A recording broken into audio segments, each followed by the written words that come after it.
अल्लाह के मंदिर में अल्ली का दर्शन हुआ क्या? बोलो।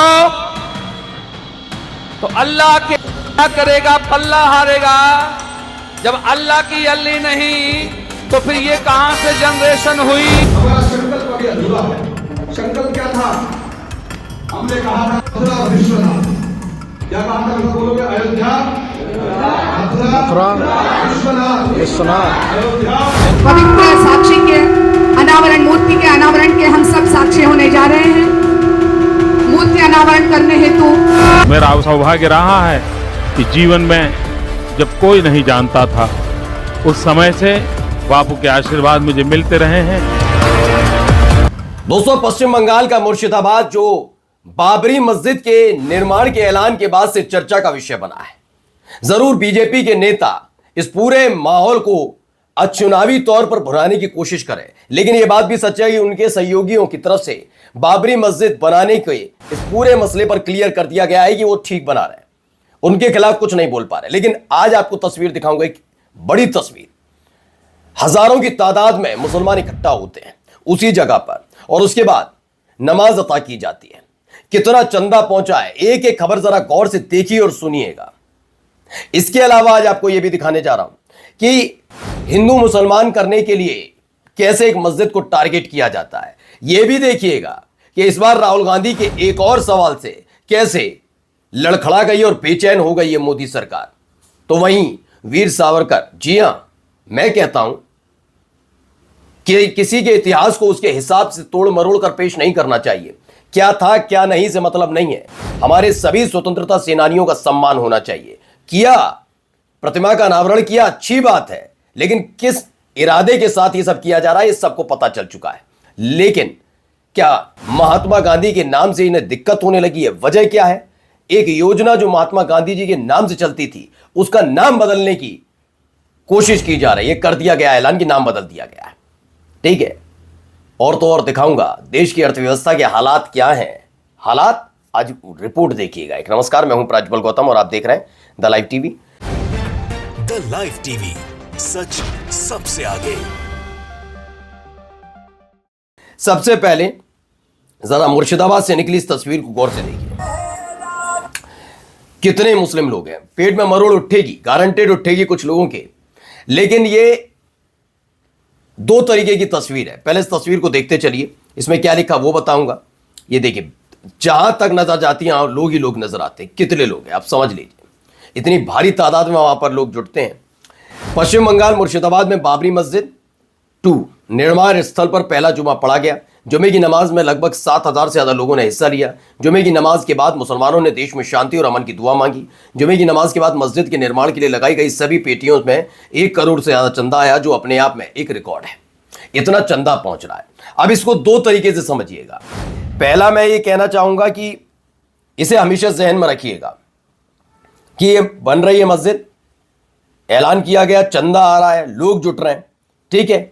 बीजेपी को दिक्कत हो रही है इससे, लेकिन बीजेपी के सहयोगी कहते हैं बाबरी मस्जिद बनाने का अधिकार उन लोगों को है। तो पहले मुसलमानों के खिलाफ बोलने से पहले 10 बार पहले अपने सहयोगियों, उनके इसलिए नहीं बोलेंगे वरना प्रधानमंत्री से पूर्व प्रधानमंत्री होने में समय नहीं लगेगा, बैसाखी खिंच सकती है। इसलिए सारी कहानियां वहां तक। अब ये क्या स्क्रिप्टेड तो नहीं है, मैं बार बार आपसे कह रहा हूं, इसे संभाल कर रखिएगा। आप जाएं, बिल्कुल आपको अच्छा लग रहा है, ना मैं आपको सलाह दे सकता हूं, ना आपको मैं रोक सकता हूं, ना आपसे मैं कुछ कहूंगा। लेकिन ये याद रखिएगा कि रातों रात ये मस्जिद खड़ी नहीं हो जाएगी।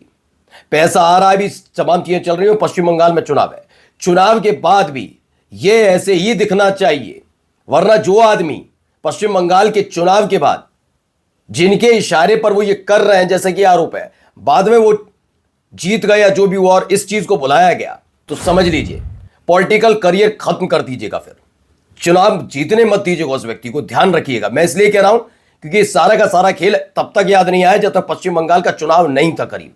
जैसे ही करीब आया, तमाम चीजें हो रही है वहां पर। इसलिए मैं कह रहा हूं धार्मिक भावना है, एक तरफ की आहत नहीं होनी चाहिए, किसी की भी आहत मत करिए आप, ठीक है। अब आइए यहां जरा इनको सुनिए, इनके ज्ञान सुनिए। अपने धर्म के बारे में कितना ज्ञान है पता नहीं, दूसरे के धर्म का बहुत ज्ञान होता है ऐसे लोगों को। जरा सुनते चलिए। किसी अल्लाह के मंदिर में अल्ली का दर्शन हुआ क्या? बोलो। तो अल्लाह के क्या करेगा? पल्ला हारेगा। जब अल्लाह की अल्ली नहीं तो फिर ये कहां से जनरेशन हुई? हम तो भगवान की संतानें हैं। बोलो हम। अब आप सुनिए, ये शब्दावली का इस्तेमाल, मैंने कहा ना, क्या आपका क्या लेना देना? आप अपने पुराण के बारे में बताइए, भगवान श्री राम के बारे में बताइए, श्री कृष्ण के बारे में बताइए, हनुमान जी के बारे में। हमारे इतने देवी देवता हैं, उनकी अगर बताने निकले तो यकीन बता के कह रहा हूं, खुल खुल बोल रहा हूं, किसी भी एक साधु संत तपस्वी की एक पूरी जिंदगी भी कम पड़ जाएगी अगर हम अपने धर्म के बारे में बताने बैठे। लेकिन अपने धर्म के बारे में बताना नहीं है, हमें दूसरे धर्म के बारे में गंदगी उगलकर सिर्फ लोगों को उकसा कर रखना है जिससे वो हमसे जुड़े रहे। ठीक है ना? अपने धर्म के बारे में बताएं। कितने बताते हैं आप मुझे बताइए, कौन सा ऐसा धर्माचार है जो बताने की कोशिश कर रहा है? मैं उनकी बात नहीं कर रहा जो सच्चे तपस्वी, ना, वो लाइमलाइट में आना भी नहीं चाहते, क्योंकि इसी को कहा जाता है मोह माया त्यागना। जो आजकल इस सोशल मीडिया वाले तपस्वी योगी बन रहे हैं ना, उनकी बात कर रहा हूं, जो दिन रात मुसलमानों को गाली देकर माहौल क्रिएट करते हैं। उनमें से एक ये भी है ना। अब आइए, यहां क्या है, इनका भी रोजगार यही है। उन सबके प्रेरणा के आधार पर हमको राम जन्मभूमि मंदिर मिला। याद रखना, हम सब लोगों का सम्मान है राम जन्मभूमि। और अभी हमारा सम्मान, हमारा संकल्प अभी अधूरा है। संकल्प क्या था? हमने कहा था मथुरा और विश्वनाथ। क्या कहा था? बोलोगे अयोध्या, मथुरा, विश्वनाथ। अयोध्या, मथुरा, विश्वनाथ, तीनों लेंगे एक साथ। तो सुनिए, बाबरी मस्जिद गिराए जाने का जश्न मनाने के लिए एएचपी और राष्ट्रीय बजरंग दल द्वारा आयोजित शौर्य दिवस कार्यक्रम में, जबकि शौर्य दिवस मनाया जा रहा है, देख लीजिएगा, वहां शहीद दिवस लिख दिया था तो पुलिस पकड़ लेती है ना, यहां पर शौर्य दिवस मनाया जा रहा है। प्रांतीय सचिव गौरव राघव ने मथुरा की शाही ईदगाह मस्जिद को निशाना बनाते हुए आरोप लगाया कि मूल मंदिर को नष्ट करने के बाद ही कृष्ण के जन्म स्थान का पर बनाया गया था। ये दावा चली, ठीक है, और मैं इनसे कुछ कहना भी नहीं है। जब उसी उत्तर प्रदेश के मुख्यमंत्री ने काशी और मथुरा का जिक्र कर दिया हो एक इंटरव्यू में, तो क्या ही कहेंगे? संवैधानिक पद पर बैठे हुए लोग कर रहे हैं, खुल्लम खुल्ला जिक्र कर रहे हैं, तो आप इनसे क्या उम्मीद करेंगे? इनका तो काम ही यही है। अब आइए, धुरंधर फिल्म को लेकर माहौल बनाया जा रहा था बहुत, ये वो, इधर अब तक 200 करोड़ की रिकॉर्ड तोड़ कमाई की। 200 करोड़ कमाने वाली फिल्म को बहरीन, कुवैत, ओमान, सऊदी अरब और यूएई में बैन कर दिया। वजह बताई जा रही है, फिल्म में एंटी पाकिस्तान कंटेंट है। इन देशों में 90 लाख से ज्यादा भारतीय काम करते हैं, पाकिस्तानी केवल 40 लाख हैं। अब आप खुद अंदाजा लगाइए कि कहां से शुरू किया था, कहां विदेश नीति, ये भी इन सब चीजों पर भी निर्भर होती है, छोटी छोटी चीजें। राहुल गांधी ने सवाल पूछा, चीफ इंफॉर्मेशन कमिश्नर की नियुक्ति पर सवाल उठाया। अब तक SC, ST, OBC अल्पसंख्यक समुदाय से कितने चीफ इंफॉर्मेशन कमिश्नर बनाए गए? राहुल गांधी ने प्रधानमंत्री मोदी और गृहमंत्री अमित शाह के साथ मीटिंग में CIC और 8 इंफॉर्मेशन कमिश्नर की नियुक्ति पर असहमति जताई है। जरूरी भी है। आइए, यहां पर एक कार्यक्रम हो रहा है, पहले भाइयों और बहनों, इस पवित्र साक्षी के अनावरण, मूर्ति के अनावरण के हम सब साक्षी होने जा रहे। देखिए, अनावरण होना है। कुछ लोग शायद मेरी बात से इत्तेफाक रखें ना रखें, मैं नहीं जानता, लेकिन मेरा एक चीज माननी है, सबका सम्मान होना चाहिए। देखिए, अनावरण हो रहा है। अब वो वीर थे या नहीं, इसका विश्लेषण ये पीढ़ी नहीं कर सकती। वो किस दौर में थे, मैं कहा ना, चुभेगी बात आपको। अगर गांधी जी का कोई विश्लेषण करता है, मैं उसको भी ऐसे ही लताड़ूंगा। आप लोग तय नहीं कर पाएंगे गांधी ने इस देश को क्या दिया। इतने ज्यादा विद्वान नहीं हो गए आप, और विद्वान का नहीं, उस परिस्थिति में अगर खड़ा कर दिया गया ना। आज मैं एक बात बहुत बड़ी बता रहा हूं, जिस परिस्थितियों में पढ़ के बहुत आसानी से निकल जाते ना, अंग्रेज यही तो करते थे, यही पैंट गीली हो जाएगी अगर उस परिस्थिति में भेज दिया गया। तो ये वीर थे या कायर, ये विश्लेषण का विषय नहीं है। इस देश में हालात क्या, उस पर विश्लेषण का विषय है। गांधी जी के बारे में गंदगी उगलने वालों, तुम भी कान खोलकर सुन लो। तुमको अगर उस पीढ़ी में लाकर खड़ा कर दिया ना, उसी दौर में पैंट गीली हो जाएगी, जो गांधी जी के नाम पर नफरत परोसते हैं। सुन लेना, क्या पता था तुम लोगों को कि क्या महात्मा गांधी, चंद्रशेखर आजाद, भगत सिंह, इन सब में कैसे संबंध थे, सुभाष चंद्र बोस क्या था। लेकिन उनमें उतना विद्वेष होना हो, विचारधारा का अंतर हो सकता है, लेकिन उसके नाम पर खुद लड़ने झगड़ने के लिए तैयार रहते हैं और गंदगी उगलते हैं महापुरुषों के लिए। मैं तो कहता हूं भाई, स्वतंत्रता सेनानी है, खत्म बात, इससे ज्यादा बातें नहीं। इस देश के अंदर इतने मुद्दे हैं, उन पर बात नहीं हो रही है। आइए, यहां पर देखिए क्या मैं इस कार्यक्रम के माध्यम से देश भर के 16 साल की कम आयु वाले बच्चों के अभिभावकों को इनके माता पिता को एक अपील करना चाहता हूं।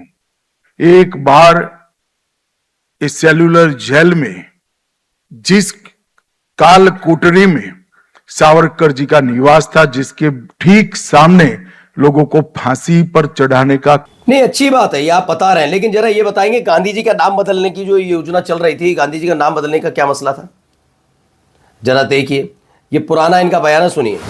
जब आपना चरणों में नतमस्तक થઈને કહું છું કે આપના આશીર્વાદમાં સામર્થ્ય છે, આપની પ્રેરણામાં સામર્થ્ય છે। मेरा सौभाग्य रहा।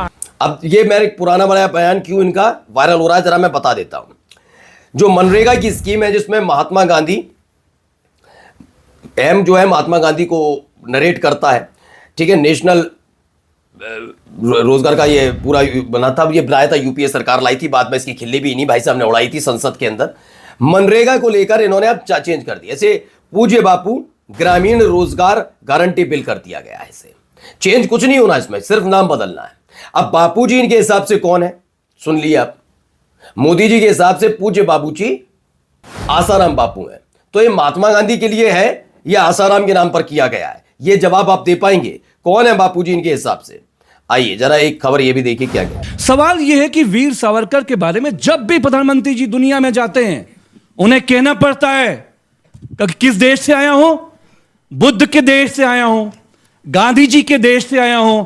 दुनिया का कोई भी प्रधानमंत्री राष्ट्राध्यक्ष जब आता है, जब भी भारत में कदम रखता है, उसका अगला कदम गांधी जी के पास चरणों में होता है, वीर सावरकर के चरणों में क्यों नहीं होता है?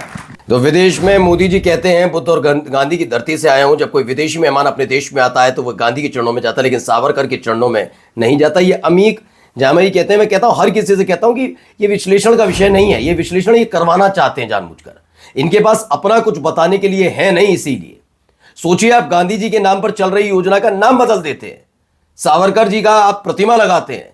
मैं बता रहा हूं, ये सिर्फ और सिर्फ यही दिखाने और बताने के लिए है कि इनके पास अपना कुछ नहीं है, और जो तुम्हारा अपना है उसे हम डाउन दिखाएंगे, इसके अलावा कुछ नहीं है। आइए, एक नींद आज तक की खबर है, इसमें क्या बताया गया है। भारत ने चीन के इन लोगों के लिए आसान किए वीजा नियम, जाने क्या वजह है। अब आसानी से चीन के लोग आ सकते हैं हमारे देश में, अब ये घुसपैठिए नहीं कहलाए जाएंगे, ध्यान रखिएगा। अब चीनियों का भारत में प्रवेश आसान होगा। सरकार ने चीनियों के लिए वीजा नियमों को अत्यंत सरल कर दिया है, प्रशासनिक हस्तक्षेप बेहद कम कर दिया। अब 1 महीने से कम समय में चीनी पेशेवरों को वीजा मिल जाएगा। चीन ने इस पर खुशी जताई। अब ना तो चीनी ऐप पर रोक लगेगी, न चीनी उत्पादों का बहिष्कार होगा। कुल मिलाकर वंदे मातरम, ठीक है ना। और जाते जाते जरा रिपोर्ट देख लीजिए, वाकई बड़ी हैरत में डालने वाली रिपोर्ट है। ये CNBC आवाज की रिपोर्ट है, नाइट फ्रैंक की रिपोर्ट इन्होंने उसके हवाले से दिखाई है। देश के 20% मॉल्स खाली पड़े हुए हैं। देश में हर साल कई सारे मॉल बने घोस्ट मॉल। देश का हर 5वां मॉल बंद हो रहा है। इसकी वजह कभी आप सोच सकते हैं ऐसा क्यों है? सोचिएगा। नमस्कार। द लाइव टीवी, सच सबसे आगे।